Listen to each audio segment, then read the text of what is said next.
זהו. שלום חברים, היום אנחנו עושים אנבוקסינג לאוזניות איקספוד 3 החדשות של חברת וייפן. אני לא הולך לבדוק אותם אם זה עובד או לא, פשוט רוצה לראות שזה הגיע מאלי אקספרס במהירות רבה. תוך שבועיים זה כבר היה אצלי בדואר ויכלתי לקחת, אבל חיכיתי ליום הזה כדי שאני אוכל לצלם את הסרטון בשבילכם, כדי שתכירו כמה מוצר חמוד וטוב. ככה זה הגיע בקופסה כזאת, עטופה בניילון. עכשיו אנחנו נפתח ונראה לראשונה מה יש שם בפנים. אולי זה טוב, אולי זה לא טוב. עכשיו נדע. הקופסה נפתחת, הצידה, וייפן. אני אוהב קופסאות כאלו שנפתחות ככה. הופ.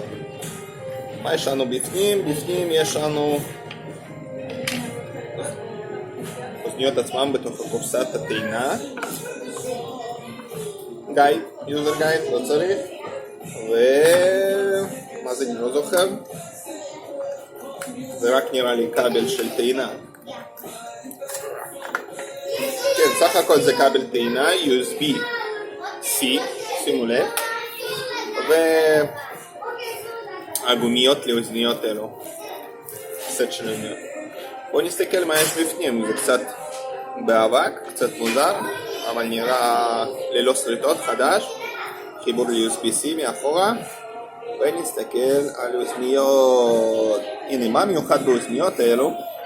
זה אוזניות שהבקרה היא לא כפתור, זה טאץ'. באוזניות האלו עולות, אני קניתי אותם $34, קצת במבצע. מחיר רגיל זה $40. וזהו, ככה רואים שזה חדש. יש פה טאץ' בטן. זהו,